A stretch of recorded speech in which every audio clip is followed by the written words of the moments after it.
1, 2, 3.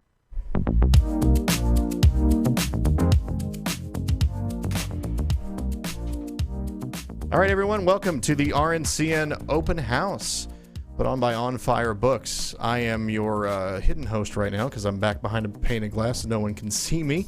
My name is Matt. Welcome into the studio. I want to welcome four wonderful gentlemen into the studio. We're going to start going around the table from the farthest from the door right now. That's going to be Ian. Say hello to everybody, Ian. Well, hello, everybody. I'm going to put your name right up here on the screen so everyone can see it. Tell me a little bit about yourself, Ian. Where are you from? I'm from originally Woodstock, Ontario. I live in the Great White North of Canada. I live in Winnipeg, Manitoba right now, which is pretty exciting. It's going to snow soon.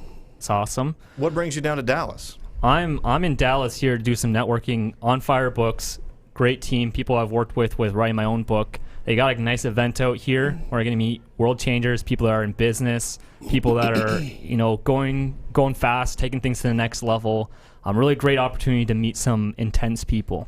That's great. Let's continue on with the introductions. We've got next to you Brian Faught. Fought as in the past tense of fight. We hope there's no fights breaking out in there. Brian. Not today, brother. What brings you in today? I came in for the same event, the Conversations, hosted by On Fire Books, a wonderful event of people, of like-minded people that have the thought and purpose in their life to help other people. Now, you sound like you may be a little bit closer to home. Where are you from? I am like cousin to Texas from Little Rock, Arkansas. I love it. I love Yes. it. Are you currently in Arkansas? Yes, I live in Little Rock. That's Yeah. awesome. I don't make it out there enough, but it is a beautiful state. Wonderful city. Going farther around the table, we have Joe Battaglia. How are you, sir? I'm doing fine. Where are you from? I live in North Jersey, just outside New York City. I could have guessed by the name alone, I think. If I say howdy, does that make it any better? No, that's close. Okay. That's close.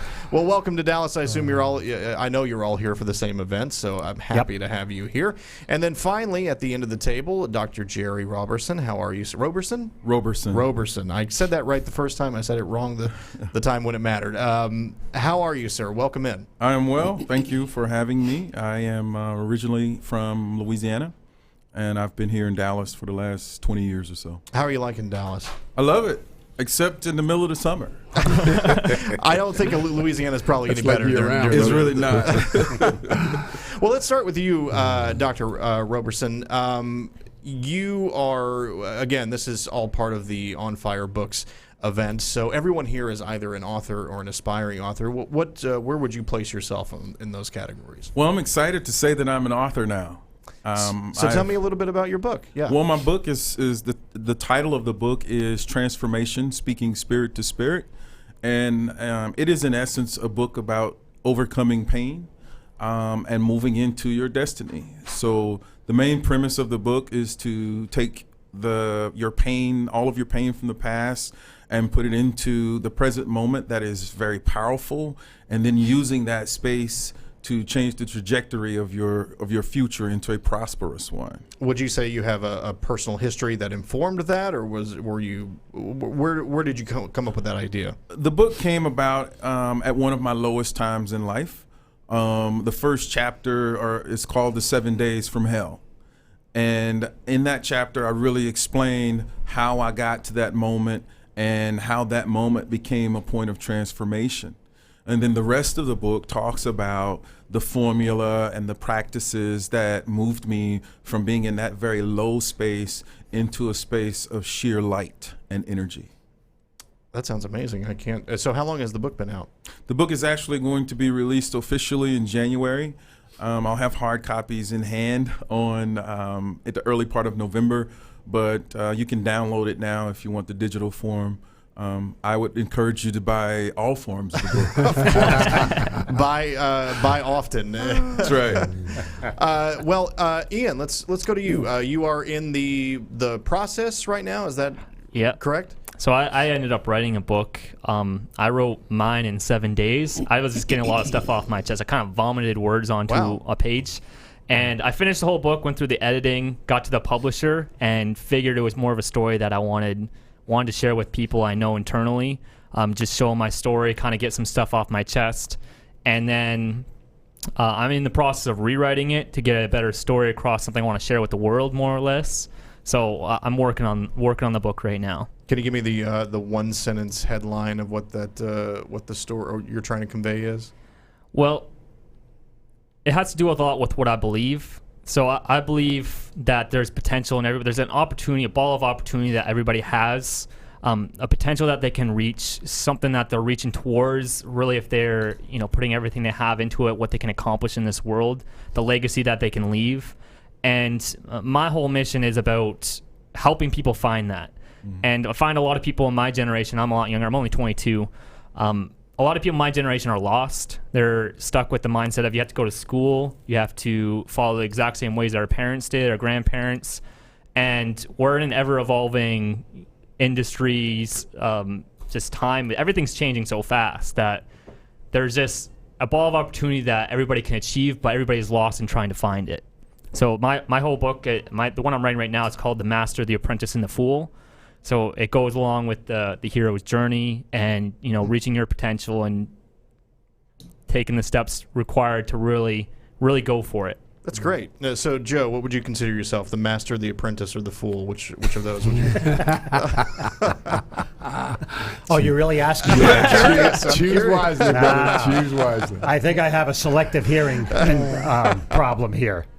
So tell me a little bit about yourself, your process. Are you in the process of writing a book, or have you finished, or yes? Where are you? No, I have my 5th book, came out last year. Congratulations. Wow. So that's. I'd say you're the master then. Well, you can say that. I may not. And so I enjoy writing. That's one of my disciplines as a journalist, and I'm a broadcaster and producer. So I write about things in culture that I find troubling. And so my most current book is called Unfriended, Finding True Community in a Disconnected Culture. And so I look at things in culture, and I see where problems are, and I try to apply my thoughts to that and try to unpack some things that might be relevant for people to find out how they can find that true community, because we lack that desperately in our culture today.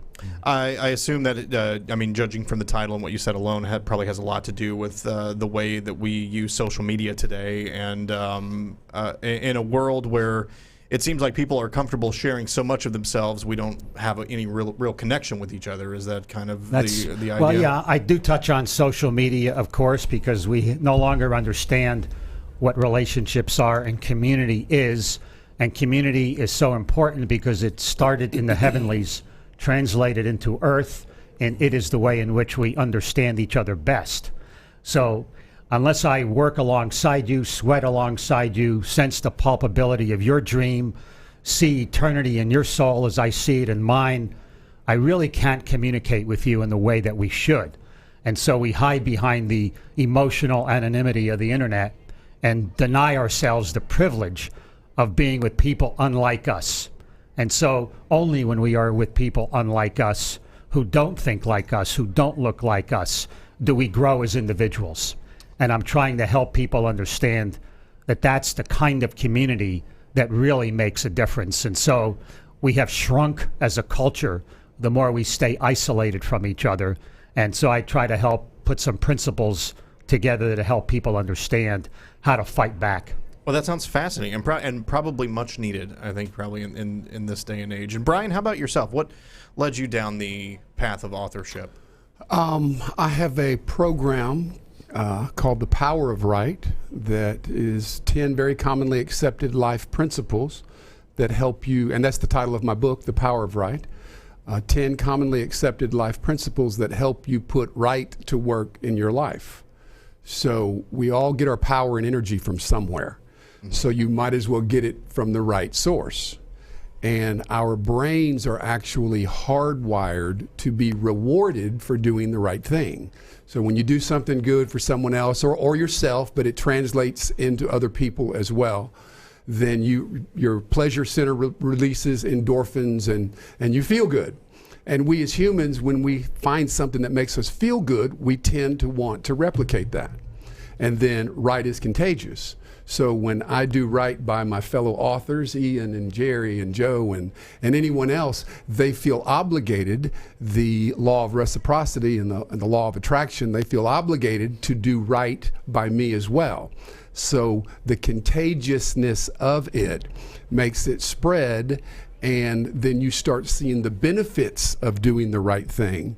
Your customers pick up on it in your business world, your friends and family pick up on it, and so it just creates an environment where everyone starts doing the right thing because they see the rewards that it's brought everyone else in their circle. So as your circle expands, so does right. So what would you say is maybe one of the more common things that people do wrong that they could easily change in their life right now? I think what anybody can change instantly is the fact that most of the time when we think about what we're going to do, we think about ourselves first. And if you would just shift that paradigm and start, and I talk about this in the book extensively, of helping other people get what they want, then you will get what you want. And I always use husbands and wives. I was in a 21-year marriage as a great reference. If you will help your wife get the things that she wants, your life is going to be better. Yes, it is. Without question. And everyone that's ever been married goes, oh, I get it. That's right. Yeah. Yeah, now Absolutely. I know what he's talking about. Yeah. And so that's it. And then it's easy. And like I said, the law of reciprocity and the law of attraction are two of the strongest laws of human nature, that you get back basically what you put out. So if I'll just start first with helping my friends, by the sheer effort of that, good and right, and their help will come back to me. Well, gentlemen, I hope that we here have done right by you tonight. And thank you, Ian. Thank you, Brian. Thank you, Joe, and thank you, Dr. Jerry Roberson, for coming in and lending us your voice and your talent. And I wish you all the best, and I wish you more great drinks and food outside these doors. So thank you very much, gentlemen. Thank you. Have a good night, and we'll see you around. Thank you, sir. Thank you very much.